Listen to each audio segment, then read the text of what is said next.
Hello, time for another Man and Great book review. Today's book is The House on the Cliff, the Hardy Boys novel series, Book 2 by Franklin W. Dixon. This book was originally published in 1927. This reprint edition is from 2024 by Anita's Publishing. It's 160 pages. Now, before I talk about this specific book, a little background on the Hardy Boys series in general. The Hardy Boys was the idea, the brainchild of an incredibly prolific writer named Edward Stratemeyer, who was one of the most prolific children's authors of all time. He wrote over 1,000 books before his death in 1930. And in the mid-1920s, he came up with the idea of doing a adventure/mystery series of books for young readers featuring two teenage detectives, Frank and Joe Hardy. Frank and Joe live with their parents in a town called Bayport, which is a fictional small town somewhere on the East Coast of the United States. Their father, Fenton Hardy, was a police chief, but he retires and moves to Bayport with his family and becomes a private detective, and he goes around solving various mysteries.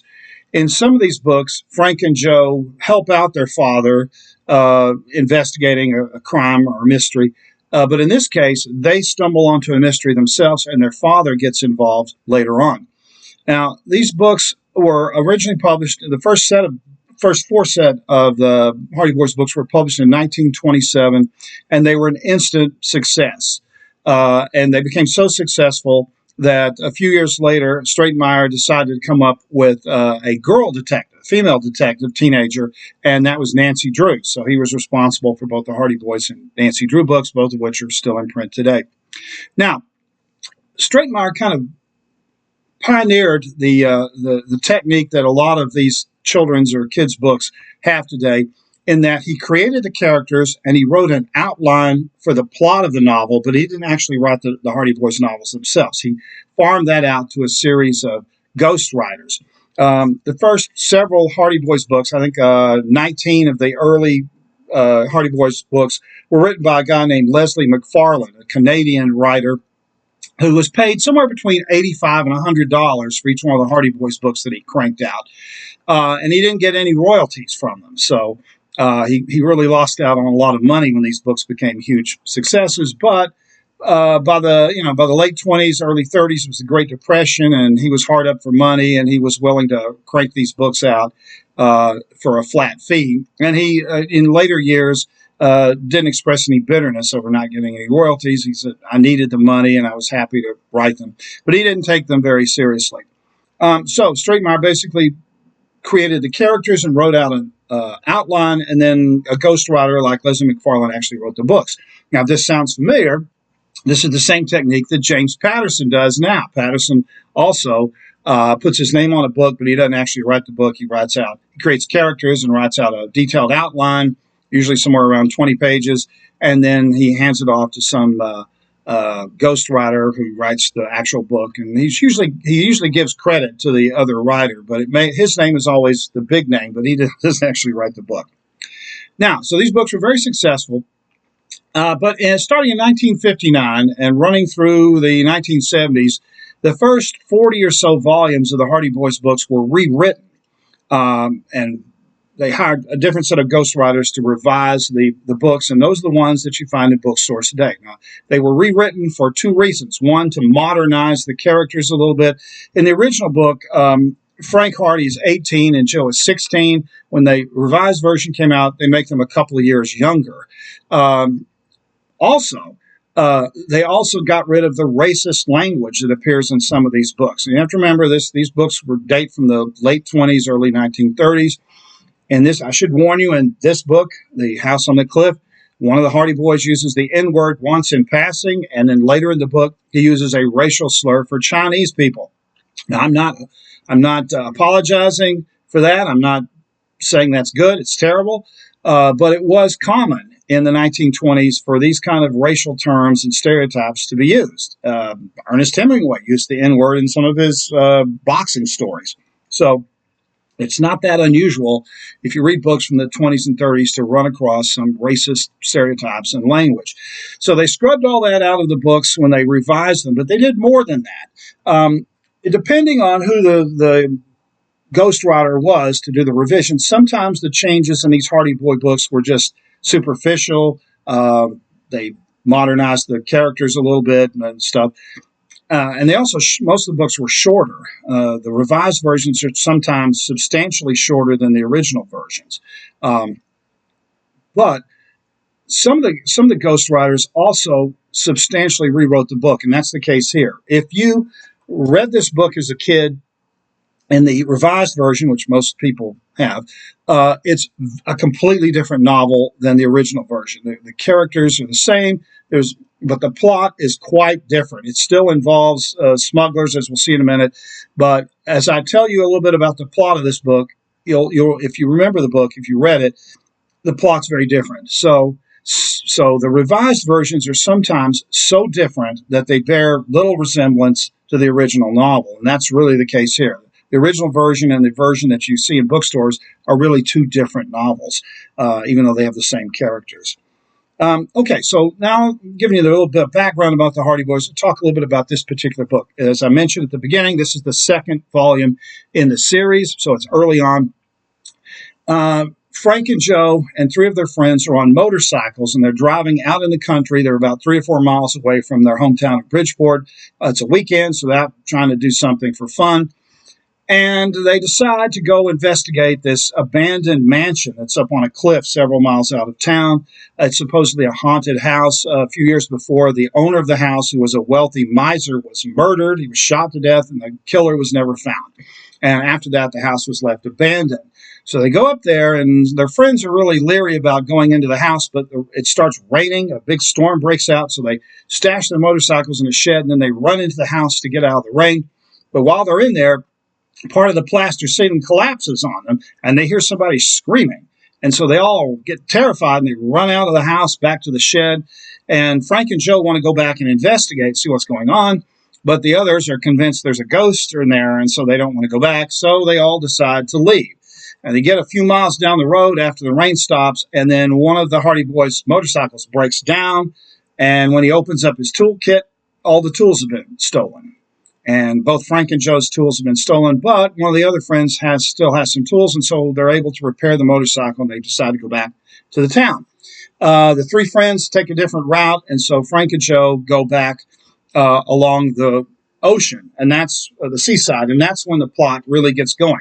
They discover 2 motorboats, one chasing the other, and one of the boats starts shooting at the guy on the other boat. He's hit. He falls into the water, and then his boat explodes into fire and blows up, and then the other boat sails away. And Frank and Joe say they want to rescue him, so they fortunately, coincidentally, they find a rowboat near the shore, and so they run down there and they row out and rescue this guy just as he's drowning. They get back to shore, and they take him to a nearby farmhouse, which is a farmhouse owned by an elderly couple, and the elderly couple agree to nurse him back to health. And before the guy passes out, he says the name of a guy's name, and then he passes out. And so they take him to the house. They put him in bed. He goes to sleep, and then the boys leave, and they say they'll come back in a few days and check on him. Well, they go home, and they tell their father, Fenton, about this, and Fenton tells them that the name the guy called out is the name of a notorious smuggler whom the federal agents have been looking for years. And so Frank and Joe kind of puzzle over this and think, well, maybe this guy was involved in the smuggling and got on the outs with the guy, or maybe he was an informant, or maybe he was an undercover agent. So they decide to wait a few days to see if the guy's healed up, go back and question him. So they go back to the farmhouse. When they get there, they find out that the elderly couple have been tied up, and the guy who they rescued has been kidnapped by some people.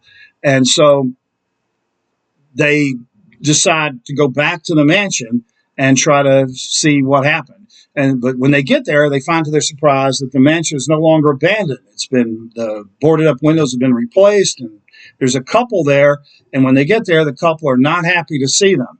And they basically tell them, we don't know anything about this, and you need to leave. But Frank makes an excuse to get inside the house and get a drink of water, and he sees the hat that his father was wearing on a peg, and it's got bloodstains on it. So they leave, and they go to the police, and the police chief doesn't really want to do anything about it. He thinks that Fenton will show up on his own. He's probably out on a case somewhere, and he doesn't really want to do anything. But they badger him, and he and his assistant eventually go to the house, and they don't find out anything. So they decide, the boys decide to spend the next few days trying to find their father, their missing father, and they finally get a clue. A guy mentions having seen him walking down the road near the house, near the mansion. So they're convinced. So Frank and Joe are convinced that the people in the house kidnapped their father and may have even killed him. And so it just so happens that the Hardy Boys have a friend whose father owns a nice motorboat. And so they talk him into taking them and some other friends in the boat along the cliff shore to see if there's a secret passageway up to the house. And sure enough, they find one. Now, folks, that's just the first third of the plot of this book. So as you can tell, the plot's really complicated with a whole lot of stuff going on. One of the things that made the Hardy Boys book so compelling is that each chapter is just jammed with action, and each chapter ends with a cliffhanger. So you want to go on to the next chapter. Now, to say that the plot of this book is lacks credibility is an understatement. Fenton Hardy is supposed to be this genius private detective, and yet he gets captured by the smugglers not once, not twice, but 3 times. And there's all kinds of other bizarre things that happen, right? The mother, the Hardy Boys' mom, doesn't go to the police when her husband is missing. She allows her teenage boys who are unarmed to go back to that house full of smugglers to investigate. And so there's all kinds of wild things like that. The smugglers are first reluctant to kill anybody. They don't want to become murderers, but at the end they start shooting guns off all over the place, shooting bullets all over the place, so they don't seem to care. So they seem to change their motivation on a dime. So it's a plot that doesn't make any sense at all, but it's incredibly fun to read because there's just so much adventure. And, if you were a teenage boy in the 1920s, you can certainly see why these books were compelling, because the Hardy Boys, Frank and Joe, are really cool characters. They get to ride motorcycles around. Their dad has a cool job. Their mom's really nice. They live in a nice house. They have cool friends, and they're out solving these mysteries and so forth. And as I said, the books were so popular that later the Nancy Drew series was also created as well. Now, a few years ago, the first set of Hardy Boys books fell into the public domain, which means that the copyright has expired on them. And now, up to now, the first 9 Hardy Boys books are now in public domain, so anybody can publish them. So there's multiple publishers that put out the original versions of the Hardy Boys books. So if you want to read the original versions, the first 9 are now available by multiple publishers. The revised versions that you find in bookstores are still available too. They're published by Grosset and Dunlap. And just as a side note, the Nancy Drew novels, the first few Nancy Drew novels, will fall into the public domain on January 1st, 2026, which is about 6 months from the time I'm recording this video. So if you're a Nancy Drew fan, pretty soon you'll be able to read the original versions of the first few Nancy Drew books, also from the 1920s. So if you're interested in, if you're a fan of the Hardy Boys books from when you were a kid, if you read these books in the 70s, 80s, 90s, or 2000s, you might want to go back and read the original versions and see how they were different from the revised versions. Again, a lot of times they're longer, sometimes 30, 40 pages longer than the revised versions. And sometimes the plots are substantially different. For example, in the revised version of this book, it's Fenton Hardy who discovers the smugglers and gets his boys involved in the case, whereas in this case, they discover it on their own and they get him involved later. So it's completely opposite. And the friends that were in this version are not in the revised version. So there's a lot of differences. The names are different. The essential plot of smugglers hiding out in a cliff house is the same, but a lot of the rest of the plot is quite different. The book is The House on the Cliff. The author, in quotation marks, is Franklin W. Dixon. This has been another Man in Gray book review. Thanks for watching.